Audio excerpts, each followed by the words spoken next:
Eye bags need to be removed. What kind of surgery is good for me? Now I am finally ready to do this, but I need some advice before I do this, please. What kind of surgery is good for me? I'm 29 years old. Thank you for your question. You've submitted your question with the photo, and you state in your question you're 29 years old and you're ready to do some kind of surgery for the bags under your eyes, but you're looking for guidance as to what type of surgery to have.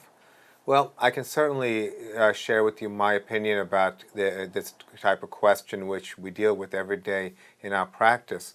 A little bit of background: I'm a board-certified cosmetic surgeon and fellowship-trained oculofacial, plastic, and reconstructive surgeon. I've been in practice in Manhattan and Long Island for over 20 years, and helping people with under-eye bags is pretty much the most common procedure that we do surgically in our practice, and it's been the case for years.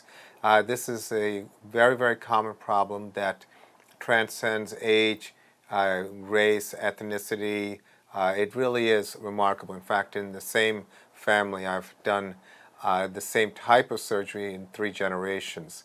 So certainly I can give you a lot of guidance. To begin with, we want to first help you understand what exactly is the issue. The under-eye bags represents a anatomic issue called lower eyelid fat prolapse. Lower eyelid fat prolapse means that the fat pockets around the eyes has pushed forward, and in many cases has actually increased in volume, very often as a genetic trait that causes this bulging and look of tiredness that makes a person feel like people are always asking them, did they get enough sleep, or are they sad, or are they upset about something? So when it comes to a surgical solution for under-eye bags, the procedure is called lower eyelid blepharoplasty. And when it comes to the details of the solutions, there are 2 different approaches. One is called a transcutaneous approach, which is to approach the under-eye bags from an incision in the skin from underneath the eyelashes, and the other is called a transconjunctival approach, and that's doing the eyelid surgery from the inside of the eyelid. Well, I can tell you that it has been my experience, and it's something that I've always advocated, although the standard perception for most general plastic surgeons is to do eyelid surgery using the transcutaneous approach.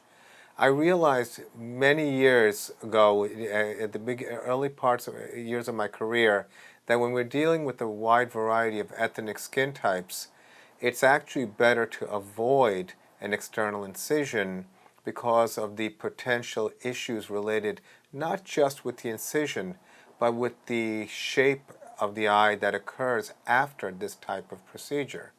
So I actually wrote an article years ago called Ethnic Considerations in Eyelid Surgery, and it became something that I've always referred to because the principles remain essentially the same. The question to ask is, if you're going to do an incision on the outside, well, why are you doing that? What's the advantage?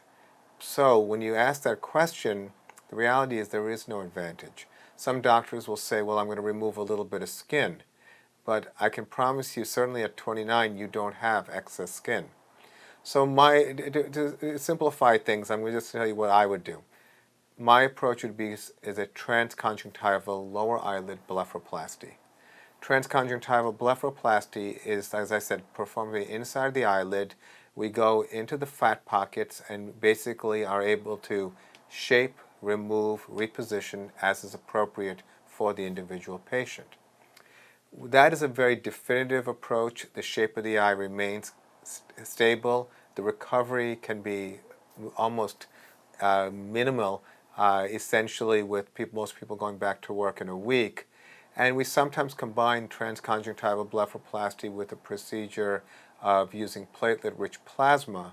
PRP, or platelet-rich plasma, is derived from your own blood, and it helps to improve the skin quality under the eyes, as well as in many ways help expedite the healing, at least it's been my observation, and minimizing the bruising. So essentially it's very straightforward in my mind as to what would be ideal for you.